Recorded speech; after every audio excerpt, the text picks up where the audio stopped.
Well, the insanity continues. It's Dwyer, gamblersadvisory.com. It looks like the Adrian Broner, Vicente Escobedo fight is back on. Broner, who weighed in, and keep in mind, he's the 130-pound champion. According to Boxing Scene, Adrian Broner recently weighed 148 pounds. 18 pounds above the 130 limit. Apparently, Broner's people have agreed to pay Vicente Escobedo $30,000 in penalties, as well as to pay an additional $30,000 in penalties to the Ohio Boxing Commission. Right? Now, let me just say, for anyone who thinks there's a lot of money in boxing, understand that apparently the $30,000 that Escobedo is receiving more than doubles his purse for the fight. And keep in mind, this is a fighter fighting for a championship on an HBO televised event. So this is a farce. It's embarrassing.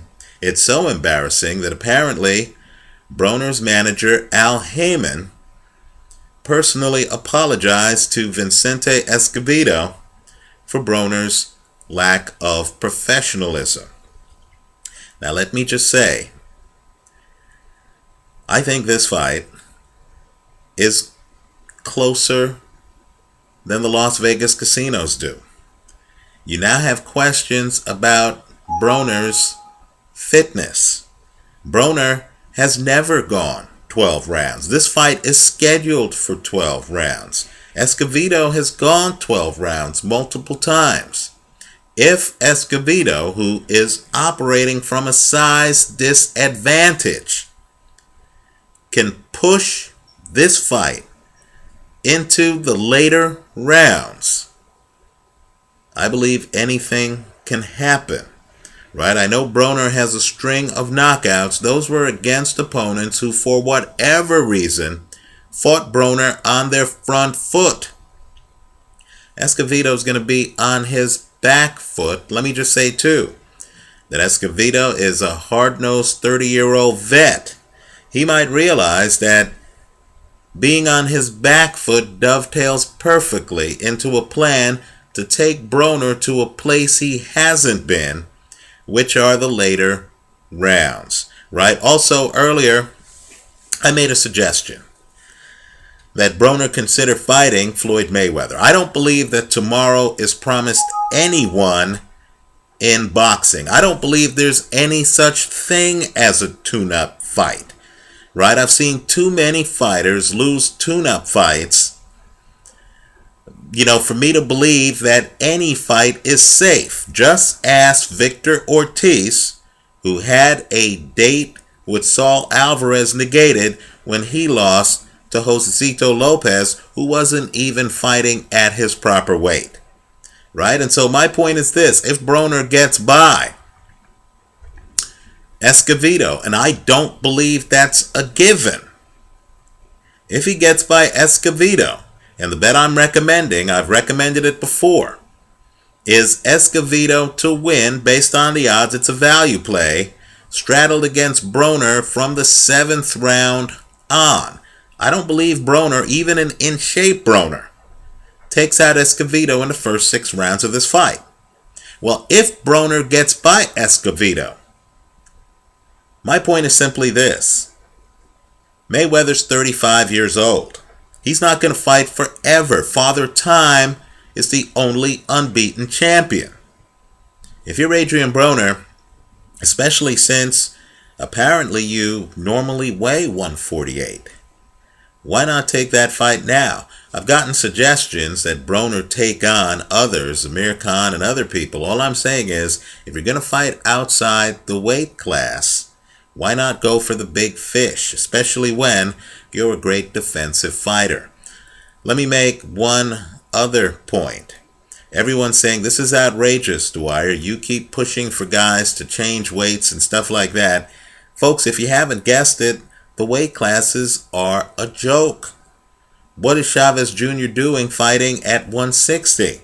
Right? You're talking about guys already who, quite frankly, outweigh their opponents by more than a dozen pounds. Let me also say on another note, if Manny Pacquiao was able to jump weight class and be competitive, in fact beat Oscar De La Hoya, why should we believe that Adrian Broner, who walks around apparently at 148, right?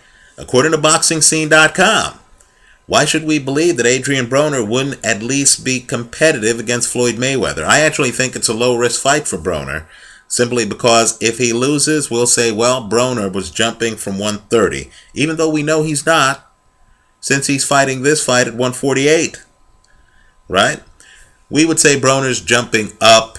Mayweather was too big for him, right? And of course, if Broner pulls the upset or even looks competitive, then he's in the mix at 147 pounds, or 154 if he wants to get adventurous, given that Mayweather typically fights, when he fights at 154, weighing 150 or 151. To put it in a different perspective, if Broner were to fight Mayweather for Mayweather's title at 154, the weight gap between the two of them would be less than the weight gap between Broner and Escobedo tonight. Let me just say, this Broner situation is an embarrassment. You show me a fighter who can't make weight, who blows it by several pounds, and I'll show you a guy who isn't ready to be among the elites in a sport where you have disciplined guys like Bernard Hopkins who literally have not had a donut for the last 10 years. Let's enjoy the fight. I'm expecting something much more competitive. Keep in mind, I made my pre-fight video before this weight in issue, right? I think Escobedo is a much tougher opponent than the public does. Let me know what you think, especially after the fight. I hope you leave your comments here and visit us at gamblersadvisory.com. Thanks for watching.